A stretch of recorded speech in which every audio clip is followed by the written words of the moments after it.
MAC de reciclamiento de la materia orgánica en diferentes barrios de Cuenca.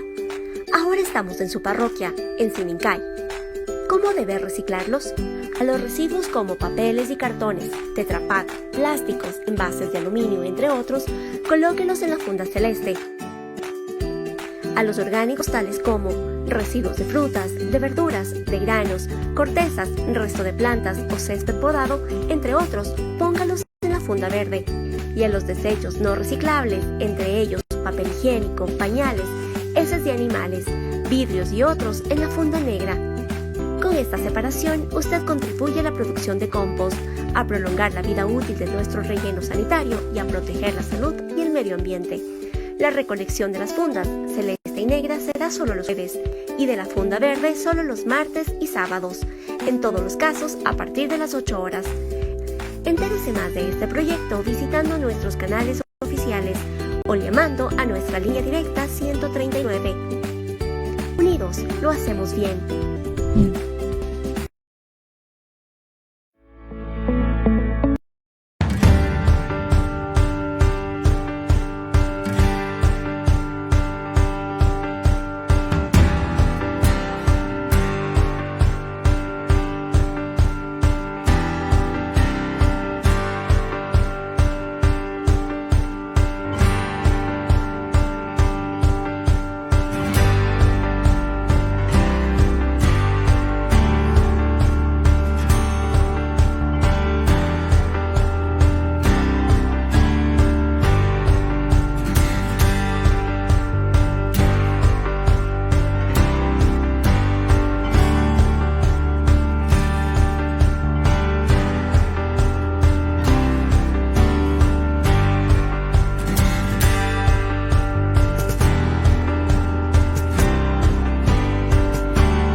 ¿Sabía que la EMAC-EP fomenta el reciclaje y aprovechamiento de la materia orgánica en diferentes barrios de Cuenca?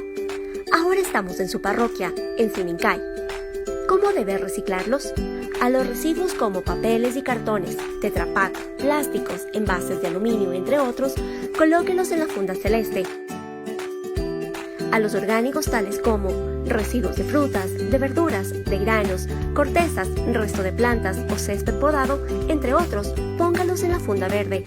Y a los desechos no reciclables, entre ellos papel higiénico, pañales, heces de animales, vidrios y otros, en la funda negra. Con esta separación, usted contribuye a la producción de compost, a prolongar la vida útil de nuestro relleno sanitario y a proteger la salud y el medio ambiente. La recolección de las fundas celeste y negra será solo los jueves y de la funda verde solo los martes y sábados, en todos los casos a partir de las 8 horas. Entérese más de este proyecto visitando nuestros canales oficiales o llamando a nuestra línea directa 139. Unidos, lo hacemos bien.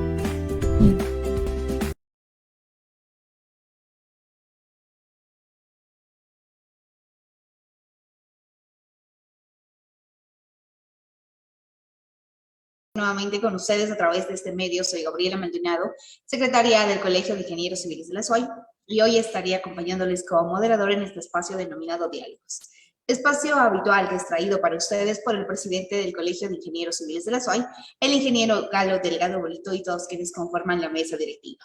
En esta noche, en nuestro espacio de diálogos, aprenderemos sobre estabilidad de taludes con el ingeniero Jaime Bojorqué, director de carrera de Ingeniería Civil de la Universidad de Cuenca.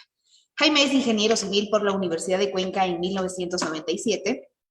Es docente de la Facultad de Ingeniería Civil de la Universidad de Cuenca desde el 2009. Obtuvo una maestría por la Universidad de Alemania en el área de hidrología en el año 2000. En la Universidad de Bélgica en el año 2009 obtuvo un doctorado en el área de geotecnia. Fue director de investigación de la Universidad de Cuenca en el periodo de febrero 2012 a febrero 2016. Ha participado e impartido diversos cursos a nivel de grado y posgrado de la Universidad de Cuenca. Actualmente, Jaime es director de la carrera de Ingeniería Civil de la Universidad de Cuenca. Tras esta interesante biografía de nuestro ponente de la noche, me permito darles la más cordial bienvenida a todos quienes se han dado cita esta noche a través de la pantalla. Recuerden también que pueden interactuar con nosotros a través de nuestra fanpage y poder dejar sus dudas o interrogantes sobre el tema de esta noche. Dando esta calurosa bienvenida a todos quienes nos acompañan hoy, quiero dar paso a nuestro ponente, sin antes darle la bienvenida personalmente e indicarle que para nosotros es un gusto que nos acompañe en este espacio de aprendizaje para nuestros colegas. Por favor, ingeniero, cuando usted esté listo puede iniciar su exposición. Muchas gracias, Gabriela. Realmente es un gusto, realmente para mí estar en este programa que el Colegio de Ingenieros Civiles de la SUAY nos permite compartir algunas experiencias que nosotros tenemos al respecto, ¿sí? Entonces, les voy a compartir la pantalla para hacer el inicio de mi diálogo. Perfecto, estamos compartiendo ya pantalla, ingeniero. Ya, muchas gracias. Entonces, cuando me propusieron analizar este tema de estabilidad de taludes, se abría un abanico muy grande de aristas que se podrían abordar el tema. Entonces, pensando un poco en nuestra audiencia, pensé abordarle el tema para los que son nuevos, colegas nuevos en el tema y estudiantes tal vez que no han seguido estas asignaturas, poder darles algunos conceptos generales de qué entendemos cuando hacemos estabilidad de taludes, cuáles son los aspectos que se deben tener en cuenta, cómo podemos abordar el problema, ¿sí? Y para los compañeros, digamos, que tienen un poco más de experiencia, tal vez dejarles algunas inquietudes, algunas temáticas que ellos puedan seguir abordando en un futuro, ¿no? Encantado de mi parte, tal vez algún tema puntual, digamos, que alguien quiere abordar, encantado de poder participar nuevamente en este espacio tan interesante que el colegio ha podido facilitar, ¿no? Entonces, comencemos con el tema de estabilidad de taludes.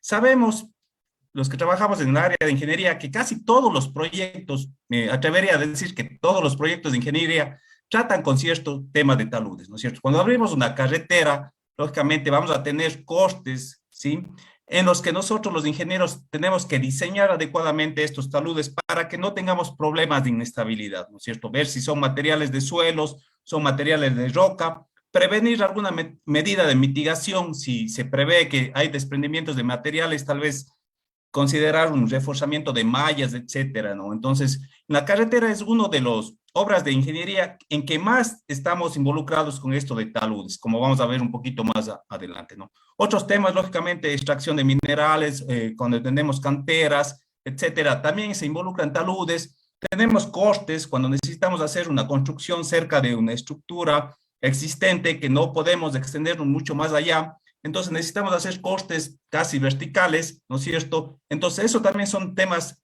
que se involucra la estabilidad de taludes. Si tenemos rellenos sanitarios, si presas, en las presas, si son estos presas de materiales como rocas o arcilla, necesitamos hacer esta estabilidad, este análisis de estabilidad. Igual las laderas que están frente a estas presas, ¿no? Entonces, para mí realmente lo que es estabilidad de taludes involucra en muchos proyectos de ingeniería. La desventaja, digamos, que se tiene, si ustedes hacen una búsqueda en Google o Internet, es que existen inestabilidades. Ponemos deslizamientos de Ecuador, vamos a ver que existe un gran número de casos y nosotros conocemos varios de ellos que se vienen suscitando. Entonces, la interrogante es, ¿qué pasó ahí? ¿Por qué se dan estos casos de deslizamientos, desprendimientos de material? Entonces, un poquito este diálogo tiende a entender los factores que están involucrando en este proceso, en este fenómeno tan complejo que es la estabilidad de taludes. A simple vista parece que es un análisis fácil, pero vamos a ver todos estos factores que están involucrados dentro de esto de estabilidad de taludes, ¿no?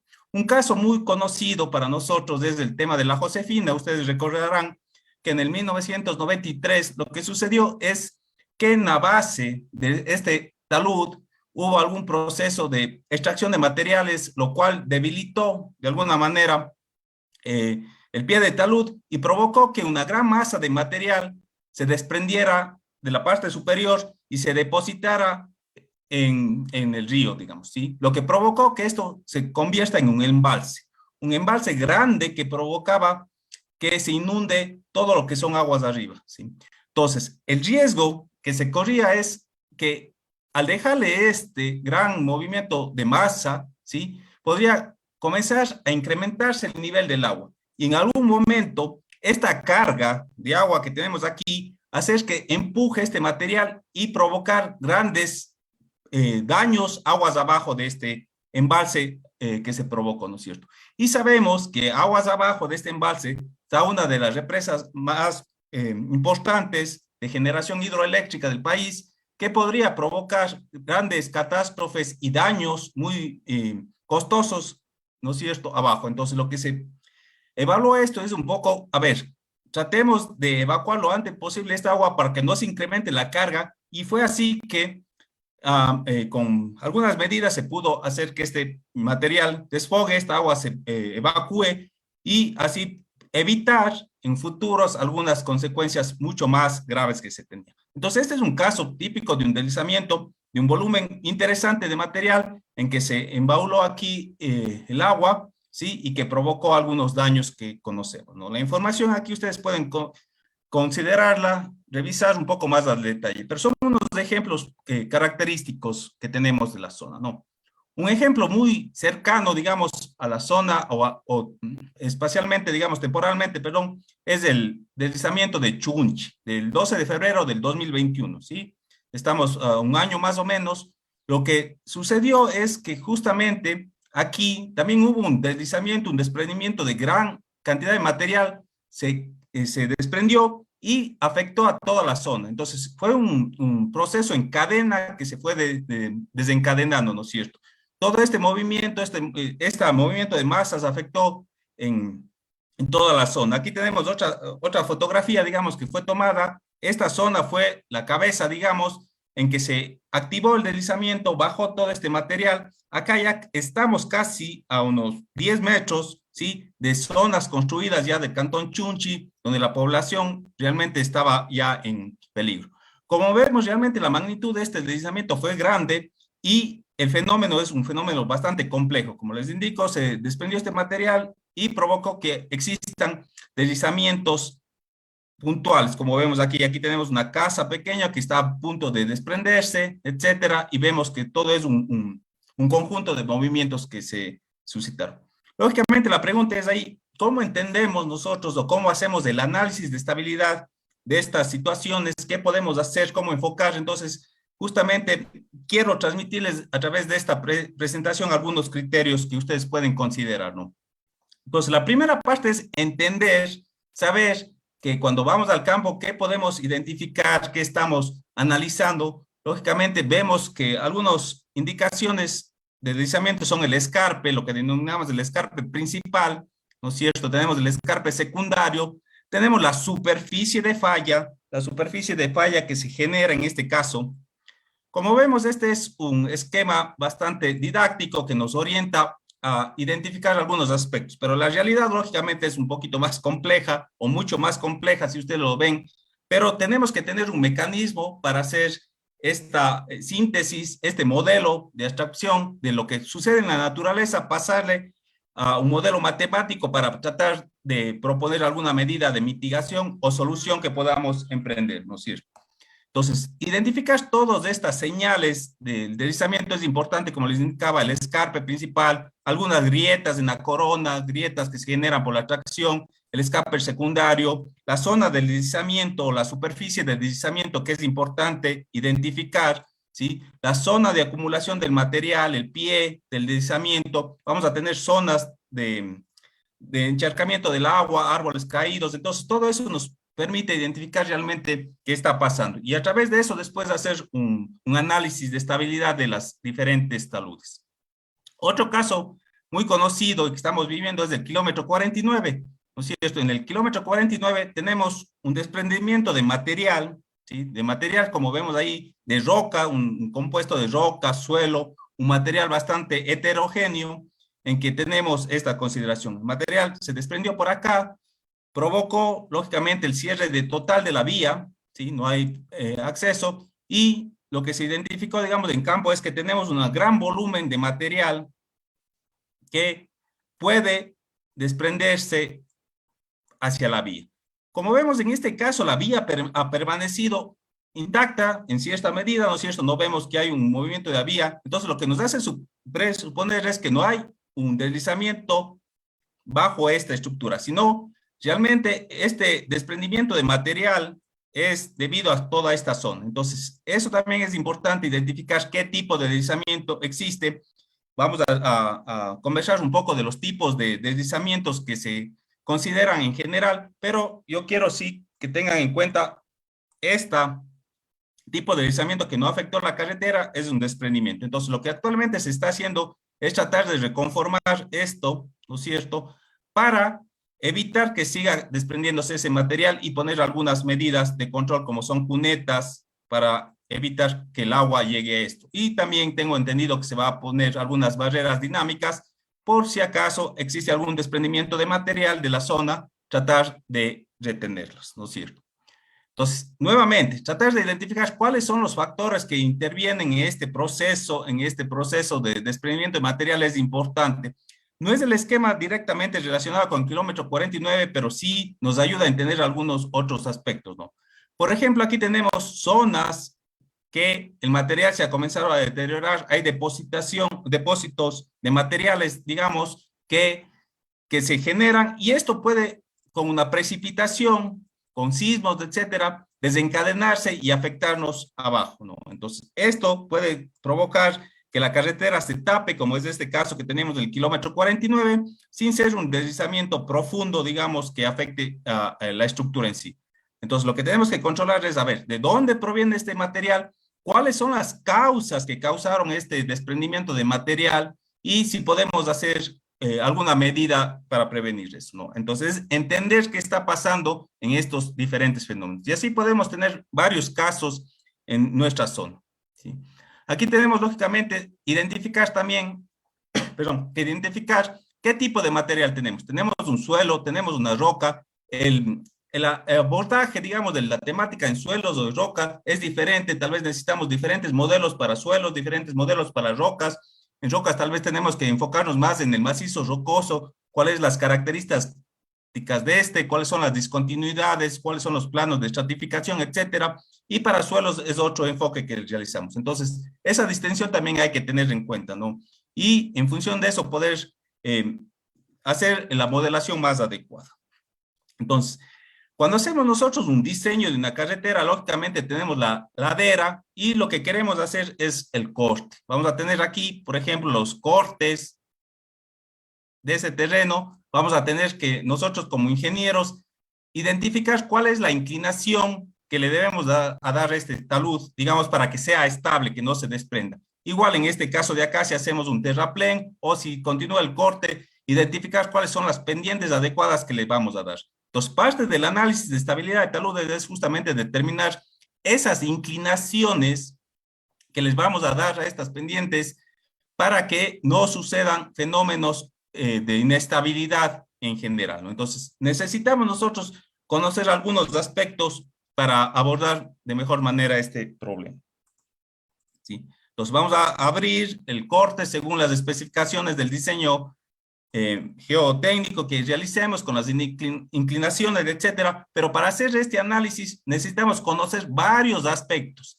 y de ahí vamos a ir enfocando qué tipo de análisis necesitamos nosotros hacer para proponer alguna medida de estabilización en caso de ser necesario o la inclinación que le vamos a dar a este talud.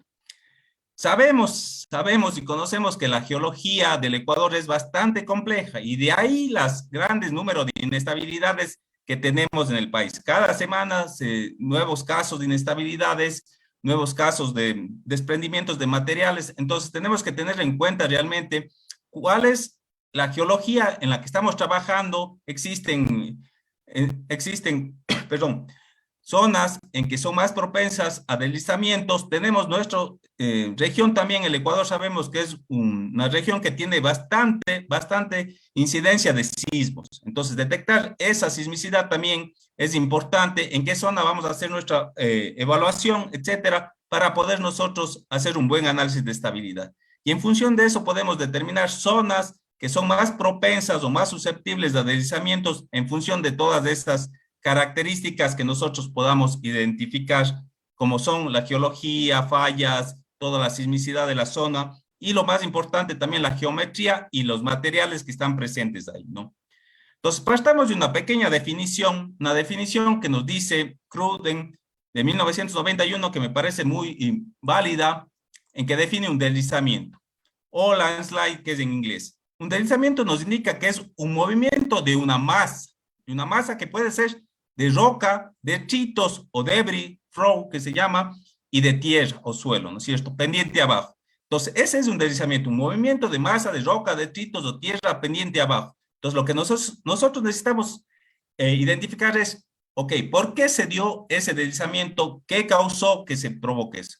Entonces, los deslizamientos, como nos indica aquí, son consecuencia de un complejo cambio de esfuerzos. Entonces, aquí viene un término muy importante que son los esfuerzos que se están generando en ese sistema que se está generando, ¿no es cierto?, dentro del terreno.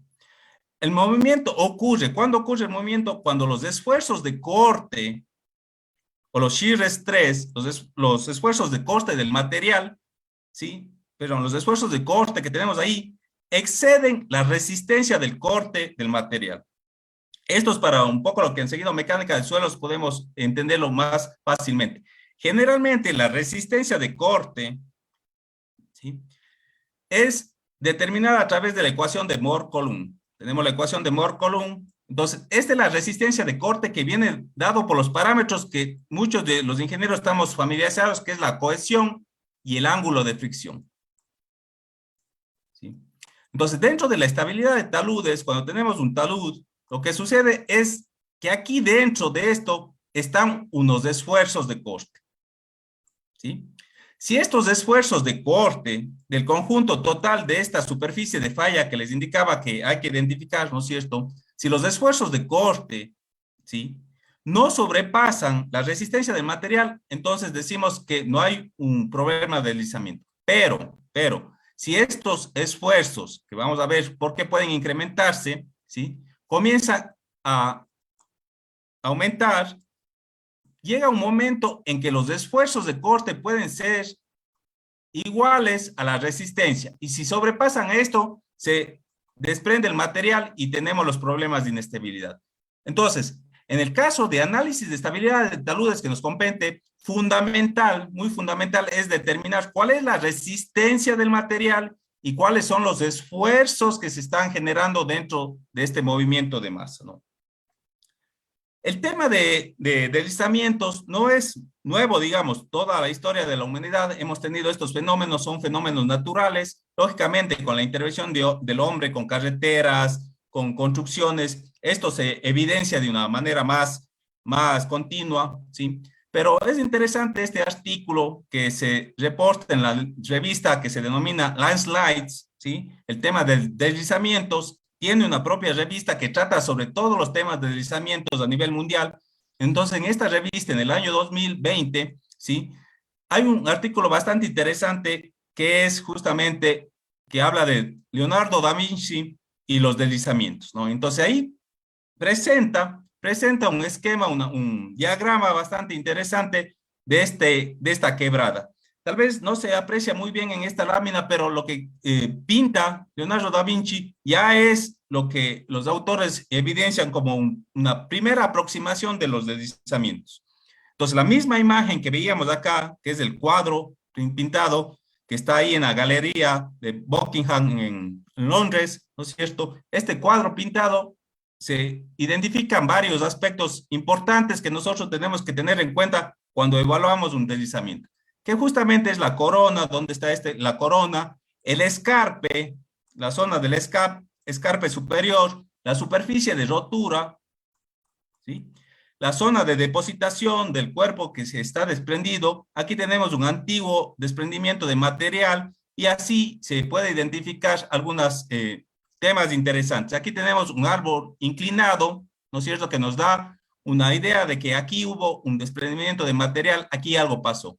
Entonces, el tema del deslizamiento, como le indicaba, no es nuevo, viene ya tratándose de entender de algún tiempo atrás y poco a poco con los diferentes autores hemos podido tener una mejor visión de lo que pasa en la estabilidad de taludes.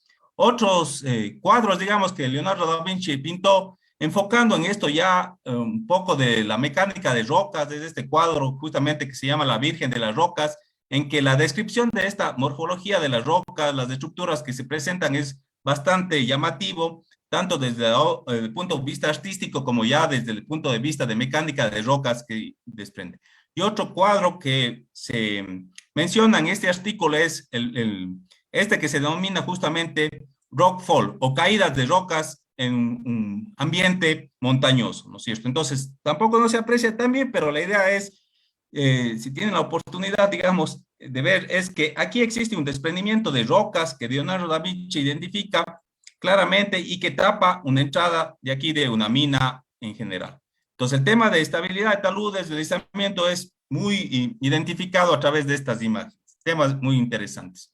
Lógicamente, ya en la práctica lo que necesitamos es entender qué está pasando, qué deslizamiento hay y modelar, tratar de modelar de alguna manera para identificar, a ver, este sitio es estable, no es estable, ¿qué podemos hacer, qué podemos obtener? Y lógicamente para modelar esto necesitamos conocer qué materiales están presentes aquí, cuál es la resistencia del material, nuevamente la resistencia, me limito al modelo de Moore-Coulomb, ¿sí? Porque en mecánica de rocas, lógicamente, tenemos otros, Hawk-Brown, y si van a materiales arcillosos, tenemos otros modelos. Pero en general, el modelo de Moore-Coulomb sí nos facilita un poco entender todo este proceso de la relación entre resistencia y esfuerzos que se generan, ¿no? Lógicamente, cuando hacemos un análisis de estabilidad, necesitamos de información valiosa como es la topografía, ¿no es cierto? La topografía de la zona que estamos realizando, hacer ensayos de laboratorio para identificar justamente la resistencia de los materiales. Les indicaba que en el caso de los macizos rocosos, necesitamos conocer justamente cuáles son las discontinuidades que tiene ese macizo rocoso, cuál es la capacidad de esa matriz rocosa, etcétera. Entonces necesitamos hacer estudios bastante a detalle de todo este macizo rocoso que está involucrado dentro del deslizamiento y poder identificar las diferentes familias de diaclasa, etcétera, que se están presentando, ¿no? Hacer ensayos, como les indicaba, de materiales, sacar núcleos, hacer topografía, etcétera, ¿no? Que vamos a ir abordando.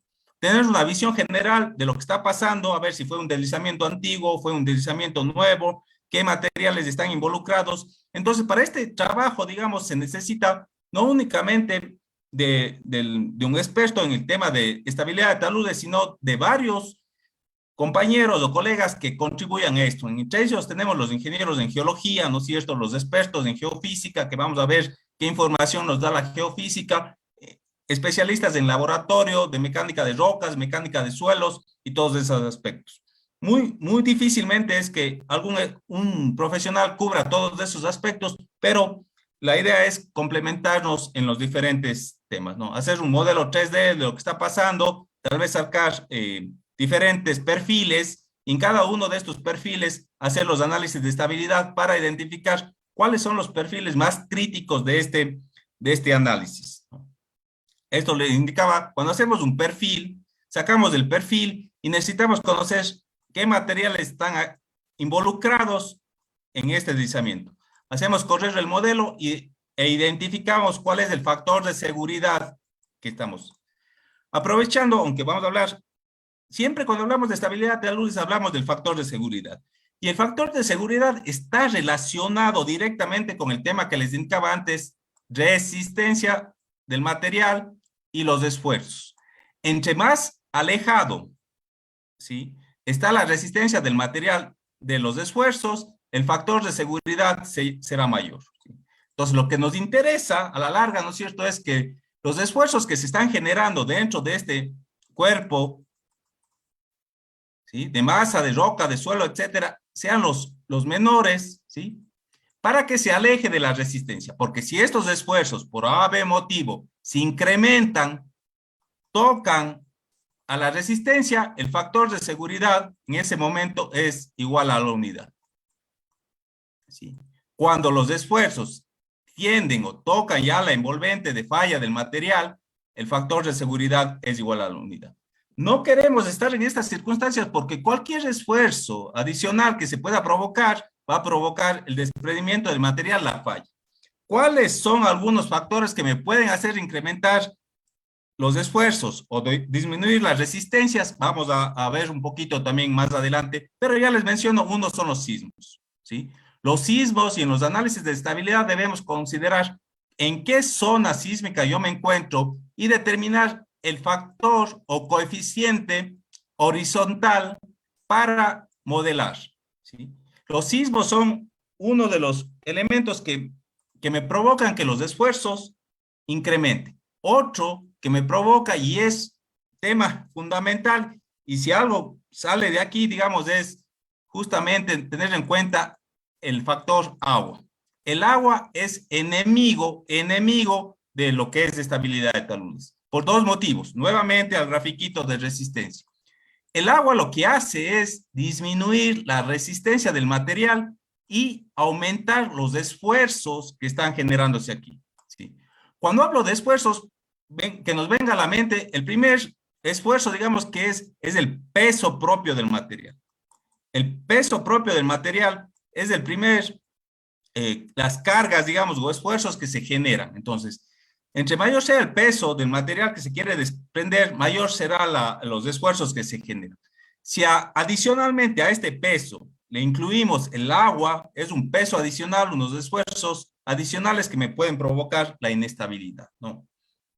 Como está en el caso. Entonces, analizar o entender cuál es el papel que juega el agua en mi deslizamiento es fundamental. Entonces, lo que se sugiere hacer es tener un registro de precipitaciones anuales, que ha pasado las precipitaciones, y en función de las precipitaciones, si podemos ir teniendo un monitoreo del deslizamiento, desplazamiento a través de hitos de control, a través de ciertos mecanismos que me permiten identificar cómo se está moviendo este cuerpo de material, es importante. Entonces, yo ya entendiendo cuál es el régimen de precipitación y haciendo una evaluación de movimientos con las variaciones de precipitaciones, yo puedo entender, ok, cómo es que le afecta la precipitación a mi deslizamiento, y es fundamental. Como les digo, el agua es el principal enemigo de la estabilidad en los taludes, ¿no es cierto? Otros casos, bueno, estos es unos casos de estudio que hemos realizado con algunas tesis o trabajos prácticos, es evaluar realmente cuáles son las zonas más susceptibles de deslizamientos. Y dentro de estos análisis tenemos que considerar, ok, ¿cuál es el mapa de pendientes que tenemos? ¿Cuál es la hidrogeología que abarcamos? Diferentes aspectos que vamos a ir analizando, digamos, como puede ser el tipo de suelo, la geología que ya les decía, la litología, entonces, todos de esos podemos hacer una superposición de información para ir determinando zonas susceptibles a deslizamientos. Pero lógicamente, lo más importante es tratar de entender qué está pasando en cada uno de estos aspectos puntuales. Entonces, cuando tenemos un talud, ¿no es cierto? Van a haber factores condicionantes, es decir, del propio material, del propio sitio, cuáles son los factores condicionantes presentes, que ya vamos a ver que son estos, ¿no es cierto? Puede ser la estratigrafía, la litología, la geología, es decir, cuáles son los factores que presenta mi sitio, ¿cierto? Tenemos que entender entonces justamente cuál es la estratigrafía, cuál es la geología, cuáles las condiciones hidrogeológicas, las propiedades físicas y de resistencia del suelo son importantes, y si hacemos un análisis tenso deformacional, entender cuáles son las deformaciones que se pueden producir en esto, ¿no es cierto? Y lógicamente necesitamos conocer cuáles son las tensiones. Entonces, estas son las factores de condición que tiene mi talud, mi terreno, mi ladera, que debo yo identificar en campo con diferentes métodos. Por otro lado, tenemos los factores desencadenantes. Ok, tengo yo mi talud, tengo mis condiciones iniciales, pero ¿qué pasa si yo pongo una sobrecarga aquí? Lógicamente esto me cambia el estado de esfuerzo. Esto ya me puede provocar un deslizamiento, ¿sí? ¿Qué pasa si yo le excavo esta parte? Esto también me puede provocar un deslizamiento porque le estoy quitando soporte en la parte baja del talud. Entonces me puede generar un deslizamiento. Cargas dinámicas, como les indicaba, sismos, ¿sí? O construcciones o camiones pesados que estén pasando por aquí, ¿sí? Puede provocar vibraciones que me provoquen desprendimientos de material. Todos estos cambian, ¿qué? Los esfuerzos del material, y al cambiar los esfuerzos, eso puede hacer que incrementen los mismos y provocar la inestabilidad. Cambios en las condiciones hidrogeológicas. Si tengo un nivel freático por aquí, por ave motivo, he construido algún reservorio y este reservorio comienza a filtrarse, hay un incremento de la cantidad de agua, ¿sí? Esto me incrementa el peso de este material, me incrementa las cargas que están involucradas y esto me puede provocar un fallo, ¿no? Igual, precipitaciones extremas, con muchos casos hemos observado, acá también en Nabón tenemos ese caso que por las precipitaciones extremas se satura el suelo, hay un exceso de carga, no se evacúa el agua y comienzan a provocarse esos movimientos de masa que denominamos, ¿no es cierto? Variaciones de la geometría, ya les indicaba si hay algún cambio de esta geometría, le corto aquí en el pie o algún cambio de la geometría me puede provocar la inestabilidad. O la reducción de los parámetros de resistencia, como les indicaba igual, el agua juega un papel doble y malo a la vez porque puede reducir los parámetros de resistencia, ¿no? No vamos a entrar en temas de mecánica de suelos hablando de esfuerzos efectivos, pero que tengan en cuenta que el agua me reduce la resistencia del material. Entonces, todos esos factores tenemos que identificar qué está pasando y cómo se involucra. Lógicamente, cuando queremos hacer un diagnóstico, ya para hacer un análisis de estabilidad de taludes, tenemos que seguir este pequeño flujograma, llamémosle así, de actividades. Una parte importante decíamos que es identificar qué tipo de material yo estoy presente, qué tipo de material está presente en la zona, cuáles son los más peligrosos, digamos, o los más propensos a deslizamientos, y eso se hace a través de la geología. Debemos clasificar qué tipo de movimiento tenemos, hacer la investigación geotécnica importante, después de hacer el análisis de estabilidad en función de la información que venga de la geología, de las visitas de campo, de la información de inspección geotécnica, etcétera. Hacemos los análisis de estabilidad y en función de los factores de seguridad que tengamos, proponer medidas de solución o mitigación en el caso. Y un paso importantísimo que muchas veces no lo realizamos es el monitoreo para poder validar nuestro trabajo y nuestra información. Entonces, lógicamente, en la geología, por lo general aquí necesitamos de profesionales expertos en el área, ¿cierto? Es muy recomendable. Tal vez algunos colegas ingenieros se han involucrado más en el área de la geología, pueden hacerlo, pero en la mayoría de los casos sí es importante que contemos con profesionales en el área que nos puedan aportar en todos estos aspectos. ¿Qué tipo de geología, las litologías, si hay juntas, diaclaseamientos, fallas, etcétera, cuáles son las capas más erosionables, etcétera, para entender con qué materiales vamos nosotros a estar involucrados en el análisis de estabilidad, ¿no? Después veíamos en este flujograma qué tipo de deslizamientos tenemos. Entonces, aquí hay una clasificación de los tipos de deslizamientos que se viene empleando bastante, que es atribuida a Barnes de 1978, en que nos describe, aquí tenemos diferentes tipos de deslizamientos. Tenemos deslizamientos rotacionales que veíamos en los casos anteriores, ¿no es cierto? Traslacionales que se deslizan a través de un plano, tenemos movimientos de bloques, tenemos caídos de bloques, de rocas, ¿sí? A las carreteras tenemos lo que son vuelcos, tenemos lo que son flujos de detritos. Estos detritos o debris son materiales, digamos, como arenas, como estos materiales bastante fáciles de movilizar con el agua. Tenemos avalanchas de detritos, flujos de tierra, lo que se llama la reptación y lo que es el desprendimiento o escurrimiento lateral. Entonces es una clasificación general. Como les digo, en la práctica vamos a tener una combinación de material de suelo, de roca, pero sí se puede encajar en general en uno de estos aspectos.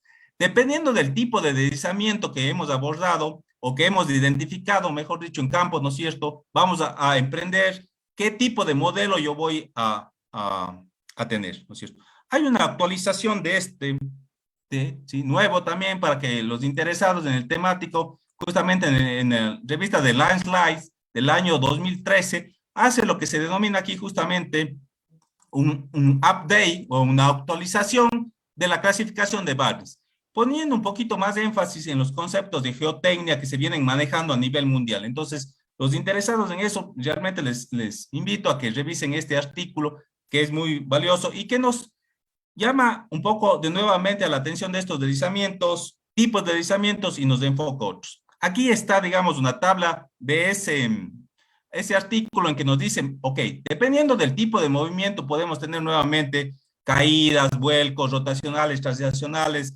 desprendimientos laterales, y en función del tipo de material que es importante. Tenemos roca, los detritos, los debris y los o suelo que tenemos, ¿no? Entonces, dependiendo del movimiento, tipo de movimiento y del tipo de material, se pueden ir clasificando, y en función de esta clasificación yo puedo abordar qué modelo voy a utilizar. A ver, me voy más por suelos, utilizo los modelos diferentes para rocas, etcétera, ¿no? Entonces, es importante esta clasificación. Sin perdernos el hilo, geología, clasificaciones, ¿no es cierto? Lógicamente, la clasificación, existen muchos más aspectos involucrados en esto. Después viene la exploración geotécnica que les indicaba, ¿no es cierto? Antes de la modelación, la exploración geotécnica. Entonces, una de las técnicas más efectivas, digamos, para entender qué está debajo del material, debajo de la capa superficial, es las técnicas geofísicas, ¿sí? Nosotros cuando vamos al campo podemos observar costes de taludes, podemos observar algunas zonas de quebradas para ver qué material está involucrado, ¿no?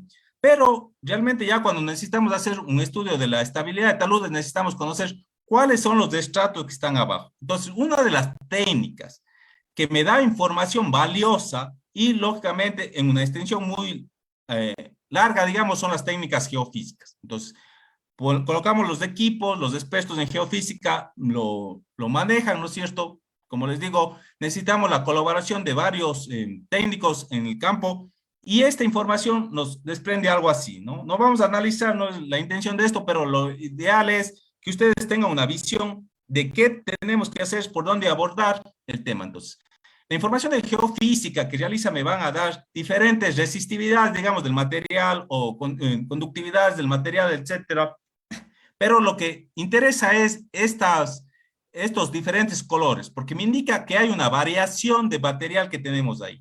Lógicamente, y como dice la norma ecuatoriana de construcción, las técnicas de geofísica son muy válidas, pero debemos complementar con perforaciones, ¿sí? Y ahí viene un poco del tema de costos. Realmente las perforaciones son un poco costosas, pero necesarias para entender, a ver, este color azul, o mejor dicho, estos valores de resistividad, etcétera, ¿qué me representa? ¿Qué material me representa? ¿Sí? Y en función de esto, ¿qué geología tengo? Entonces, si yo ya puedo identificar a través de la geofísica, perforaciones, qué tipo de material, y hago otra geofísica por acá, voy a poder entender que este material estaría correlacionado de alguna manera con lo que yo observé en las perforaciones. Entonces, las técnicas de geofísica realmente son medidas que me permiten tener un panorama mucho más amplio de lo que está en el subsuelo y a costos relativamente viables, ¿sí? En los análisis. Y eso es importante para los modelos que desarrollábamos, ¿sí?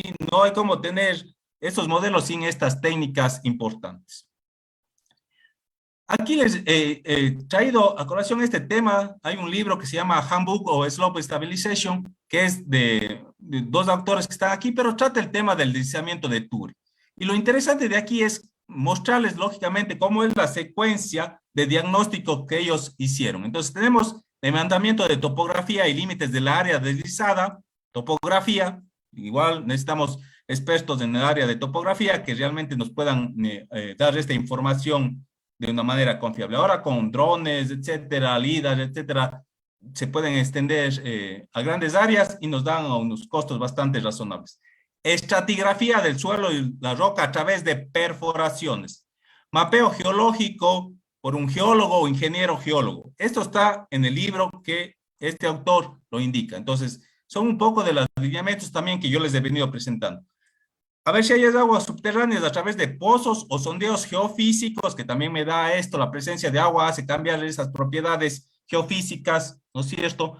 Parámetros climáticos como es la precipitación, parámetros de resistencia de laboratorio o in situ. En general, recomiendo y se recomienda que sean ambos. El laboratorio a través de muestras, núcleos e in situ a través de SPTs o ensayos que tenga disponibles, dependiendo del tipo de material. Yo también enfocaré el tipo de ensayo que voy a hacer en laboratorio o in situ.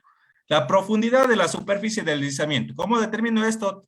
Tal vez a través de inclinómetros, a través de geofísica también, a través de perforaciones. Entonces todo se complementa. Y la tasa de movimiento, o lo que se denomina justamente la velocidad de movimiento, para saber cuándo se acelera el movimiento, si es por la precipitación, cuál es el fenómeno. Entonces esto es lo que recomienda en general y se puede tener como guía para cualquier estudio que ustedes hagan. Aquí tenemos dos casos tal vez muy conocidos. Aquí tenemos el Cerro Tamuga, que es la Josefina, en que se desprendió y les mostraba lo que provocó. Ahora se están haciendo terrazas, se tienen terrazas y se está un poco quitando el material. Es necesario realmente, y llamo la atención aquí, para que se hagan los estudios correspondientes para que no se extraiga el material de una manera antitécnica, porque esto puede provocar que existan desprendimientos de material de esta zona de acá y provoque problemas aquí. Entonces, llamo la atención. Aquí tenemos el Cerro Shishio, en que pudimos hacer como universidad un pequeño estudio, evaluar cuál es la estabilidad de esto, y les mostraba en unas láminas iniciales, digamos, de ese ensayo de 3D, extracción de núcleos, etcétera. Y también aquí hay una identificación del Cerro Mixquillacu, que se ve que ha sido un deslizamiento antiguo y se tenía algún riesgo que tenía ahí. Entonces evaluó. ¿Qué se hizo, por ejemplo, ahí en estos estudios? Lógicamente partimos de una recopilación de información, análisis o estudios de topografía, revisar los estudios previos, la bibliografía, se hizo la geología, la geomorfología, se hizo estudios de geofísica, se hicieron perforaciones, se hizo la caracterización del material, se hizo el modelo de deslizamiento y después, lógicamente, las conclusiones y recomendaciones. Todo esto, como vemos, entonces puede ser una pauta para que ustedes vayan teniendo en cuenta qué tantos estudios necesitamos hacer para poder entender qué está pasando y poder hacer un verdadero análisis de estabilidad. No es tan sencillo como algunas veces lo presentan, no, toma tiempo. Entonces, en este Cerro Mixquillacu pudimos identificar algunas grietas de tracción que se daban en la corona, eran unos deslizamientos puntuales, digamos, pero importantes. También se identificó este tipo de crecimiento de árboles bastante interesante que tenemos aquí, una inclinación vertical y después inclinado acá y vertical acá. Lógicamente, esto nos indica que hubo un movimiento anterior, ¿sí?, del material, se estabilizó por un periodo de tiempo de años, ¿no es cierto? El árbol continuó creciendo y en este caso, sí, se mantiene, no hay un movimiento latente, pero sí nos indica que hubo un movimiento en la zona que estuvo presente ahí, ¿no? Entonces, algunas características importantes a tener en cuenta de los trabajos de campo cuando vaya. se usa el estudio de geomorfología, identificar diferentes aspectos, diferentes temas que nos pueden contribuir a ver qué zonas realmente se están moviendo, qué zonas están con algunos efectos. Aquí se instalaron algunos hitos de control con sistemas de topografía, ¿no es cierto?, para controlar a ver. Y se identificó realmente que no es un movimiento global, sino que hay zonas puntuales que se están moviendo a diferentes tasas o ratas de velocidad y que se pueden ir previniendo. Identificamos igualmente que aquí hay problemas con aguas, con la presencia de agua, entonces se hizo el control de estas aguas para que no nos provoquen problemas de inestabilidad. Y algunos otros estudios. Se hizo justamente la topografía, se trazaron los perfiles geofísicos, se hicieron el estudio de geofísica para obtener este tipo de modelo importante. Lógicamente, tenemos que entender qué tipo de material están aquí y por eso también se hicieron perforaciones, se hicieron diferentes perforaciones, se instalaron unos inclinómetros, unos piezómetros, tal vez para la gente que no estamos familiarizados. ¿Para qué utilizamos estos instrumentos? Los inclinómetros son para determinar variaciones, ya les explico, creo que tengo un gráfico aquí, sí, variaciones en acá, veamos, variaciones si hay algún movimiento que se da de este material o dónde se da el movimiento. Y los piezómetros me ayudan a identificar el nivel del agua presente. Entonces, si yo hago un monitoreo continuo, voy a poder determinar en estos piezómetros cómo varía el nivel freático, ¿no es cierto?, de esto, y puedo correlacionarle tal vez con las precipitaciones que tenga de un registro de estaciones para ver cuál es el efecto de esto, ¿no? Y los inclinómetros me van indicando también si hay movimientos en la zona. Entonces, este es un esquema muy simple de un inclinómetro. Tenemos el movimiento deslizado, se instala el inclinómetro y cuando hay un movimiento, lógicamente, lo que va a suceder es que esto se va a desplazar. Si yo introduzco el aparato, el inclinómetro, ¿no es cierto?, en la zona, me va a permitir identificar estos movimientos. Y esa es la idea, tratar de detectar dónde está la superficie de falla, ¿sí?, que está involucrada. Entonces, vemos que son varios aspectos. Lógicamente, lo que se hizo después son análisis de estabilidad, analizar qué está pasando, hacer correr unos modelos con diferentes perfiles, diferentes circunstancias, tanto en condiciones estáticas como en pseudoestáticas, ¿no es cierto?, para tratar de entender qué está pasando realmente en esta zona, ¿sí?, en general. Se identificó los factores de seguridad, a ver qué está pasando. Entonces se vio que en condiciones, digamos, estáticas, que no hay influencia de sismos ni agua, la pendiente está generalmente estable, diríamos. Depende también un poco el factor de seguridad de la norma que sigamos. La NEC nos indica que en condiciones estáticas del factor de seguridad debe ser mayor a 1.5, ¿no? Pero cuando hicimos correr algunos con el cambio del nivel freático, veíamos que ya la situación se vuelve inmanejable, digamos, se vuelve inestable, o cuando tenemos sismos fuertes. Entonces se hicieron algunas recomendaciones, etcétera, para prevenir eso. Valores menores a 1 nos indican la inestabilidad, entonces tenemos que estar pendientes de esto. Lógicamente, por lo general que hacemos es un análisis de estabilidad, ver qué está pasando en esta superficie de falla, pero la tendencia es actualmente a lo que nos enfocamos con los mapas de seguridad. ¿Qué es un mapa de seguridad? Es un diagrama como que tenemos aquí que me indica no únicamente la superficie de falla crítica, sino me indican, a ver, esta superficie en rojo, ¿cuáles son los factores de seguridad que tienen? Tal vez están cercanos o están fluctuando cerca de 1.7, ¿sí? Tal vez tenemos aquí 1.75, etcétera, pero estos mapas de seguridad me dan una visión más integral de lo que está pasando aquí, ¿no? Lo que está pasando aquí, lo que está pasando en todo eso. Creo por tiempo, estamos justo, no sé, Gabriela, creo que estamos con el tiempo ahí en general. Tal vez cerramos ahí. Sí, nos fue Gabriel.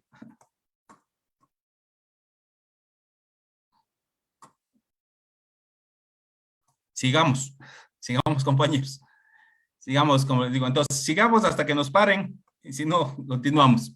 ¿Sí? Entonces, otros temas importantes, lógicamente, es cuando hablamos de riesgos. Muchas veces decimos el riesgo o la amenaza, o el riesgo, ¿sí?, cuando hay un riesgo. Pero este es el producto de una amenaza por una vulnerabilidad, que me gustaría explicar rápidamente esto. ¿Qué hacemos alusión a cuando hablamos de una amenaza? ¿sí? La amenaza es la probabilidad de ocurrencia de un fenómeno potencialmente dañino, como puede ser un deslizamiento, ¿sí? Una inundación, etc. Y la vulnerabilidad es el grado de afección o pérdida como resultado de ese fenómeno, que puede ser la pérdida de vidas humanas, etc. Por ejemplo, aquí tenemos, ¿qué sería el riesgo? El riesgo es justamente que tenemos aquí un desprendimiento de material, de rocas, ¿no es cierto? Este sería el peligro, ¿sí? O la amenaza. Y la vulnerabilidad sería que tenemos aquí una casita que pueden tener habitantes dentro de esta, y estas rocas de desprendimiento puede tener un riesgo grande o provocar un riesgo grande a esto, ¿no? Entonces, lógicamente aquí podemos visibilizar lo que está pasando. Si tenemos un desprendimiento de material, de rocas, y aquí tenemos una casa y nos puede afectar y destruir.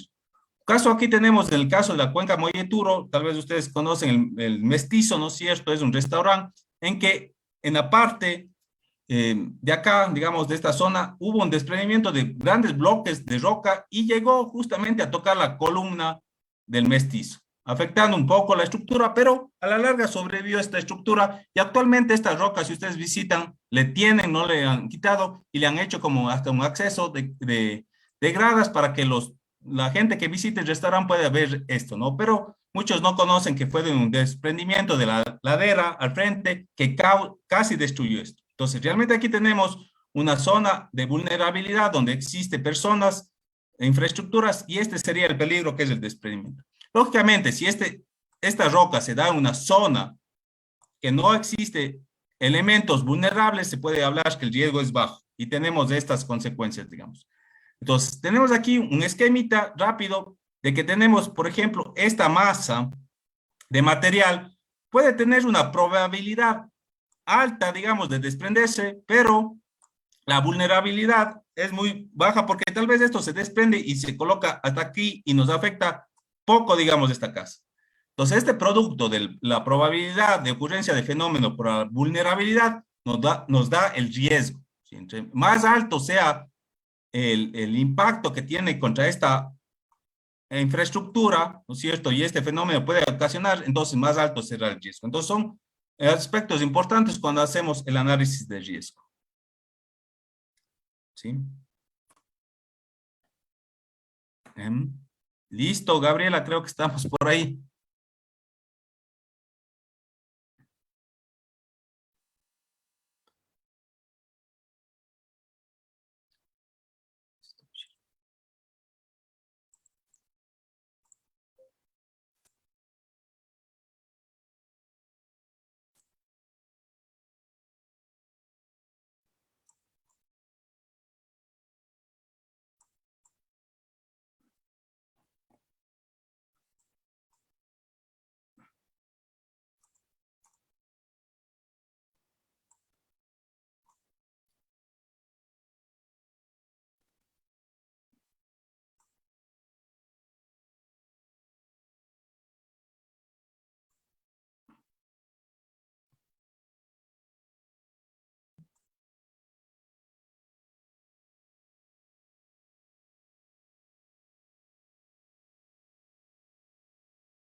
Inge, buenas noches. ¿Cómo le va? Estaba llamándole y estaba justo con el tiempo, unos 50 minutos, por eso. Estuvimos con un problema de conexión, yo no sé qué pasó con mi internet, me quedó colgando. Todo pasa en vivo. Oiga, pero sí se transmitió o qué? Sí. De hecho, seguimos en vivo y queremos agradecerle por la tan magistral exposición de esta información brindada. Sin duda alguna fue de mucha ayuda y elevó los conocimientos en cada uno de nuestros colegas. Luego de esta novedosa intervención, quizá voy a pasar a ver algunas interrogantes dentro de nuestra fanpage, donde se estuvo transmitiendo el diálogo de esta noche. Nuevamente queremos agradecerle. Antes de poder irnos con las preguntas, nos encantaría, por favor, que nos ayude con alguna conclusión o recomendación acerca del tema que hemos tratado esta noche. Claro que sí, ¿no? Como les decía, el tema de estabilidad de taludes es un tema bastante amplio. Puedo abordar diferentes aspectos que nos tomaría muchas horas adicionales. Encantado cualquier momento de algunos colegas si quieren profundizar en algún tema, de mi parte estaría encantado. Lo que sí les quería hacer como reflexión o conclusión, una síntesis, es que es un tema complejo. Debemos tener un poquito de estudio sobre el tema, ¿no es cierto? Ver qué tipo de material tenemos, que es importantísimo. Hubo una transparencia que no pude pasarles, pero lógicamente los expertos dicen que los 3 factores más importantes dentro del análisis de estabilidad es determinar adecuadamente la resistencia del material, segundo es la resistencia del material y tercero es la resistencia del material. Lógicamente nos indican que hay otros factores también que están involucrados, como son el agua, etcétera, pero la clave es entender cuál es la resistencia del material. ¿Cómo podemos determinar esa resistencia? A través de ensayos de campo laboratorio, geofísica, geología, ensayos in situ, ensayos diferentes, ¿no? Entonces, todo eso también debe ser considerado. Entonces, no es un tema sencillo, necesitamos un poco de experiencia, estudiar, abordar qué está pasando, qué tipos de materiales tenemos, cómo le vamos a enfocar, si es roca, si es suelo, si es detrito. Entonces, en función de eso, poder nosotros hacer un análisis adecuado de estabilidad de taludes. Quisiera, no sé, como les decía, la idea era darle una visión general. Espero haber podido alcanzar ese objetivo para que la gente se sienta motivada a investigar un poco más, que no lo tome a la ligera, y encantado, como les digo, cualquier momento de seguir profundizando en los temas. Gracias, ingeniero. Queremos agradecerle nuevamente. Tenemos por acá dudas a través de nuestra red social. Queremos enviar un saludo a todos quienes han estado conectados con nosotros. Luis Torres nos dice, excelente charla, buenas noches. Todas esas inestabilidades, otros autores lo denominaron como fenómenos de remoción en masa, nos dice. Los deslizamientos se clasifican en 2 tipos, rotacionales y translacionales. Pero bueno, decíamos que realmente hay varios tipos de deslizamientos, ¿no? Tenemos un gran número de deslizamientos que se clasifican por el tipo de movimiento y también por el tipo de material que está presente, ¿no? Tenemos rotacionales, transnacionales, los vuelcos, los caídas, los creeps o las reptaciones, etcétera. Entonces, sí hay varios tipos, no podemos clasificar. Y lo que les decía, en la naturaleza, digamos, en la práctica, vamos a ver que es un movimiento más complejo, no podemos decir únicamente rotacional. Muchas veces es una combinación de varios movimientos, ¿no? Claro que siempre hay uno que predomina y que es el que nos interesaría. Cuando hay que distinguir, ¿no es cierto? Cuando hacemos un análisis de estabilidad para un diseño de una carretera donde nosotros vamos a controlar el coste, etcétera, nosotros es otro tipo de enfoque que cuando hacemos una intervención para un deslizamiento. Cuando tenemos un deslizamiento ya sucedió, ya sucedió y tenemos que hacer la evaluación de esos parámetros, ¿sí? Del material para proponer una medida de estabilización, una medida de remediación o cualquier solución que podamos abordar. Pero si hacemos un diseño, ¿sí? No está la carretera abierta, vamos a identificar los parámetros y proponer algunas inclinaciones de talud, algunas alternativas para eso, ¿no? Entonces, esas sí hay que tener en cuenta esas 2 diferencias. Perfecto, tenemos otra consulta por acá, nos dice Franklin Ordóñez, felicitaciones, mi estimado Jaime. Una pregunta, ¿qué opinión le merece el uso del backanálisis en suelos para la determinación de los parámetros de corte? Ya, no sé si puedo compartir rápidamente la imagen. Que creo... Sí, no hay problema. Gracias, déme un segundo, porque justo es otro tema que no alcancé a presentar, pero gracias realmente por la pregunta, estimado Franklin. A ver, veamos. Les comparto.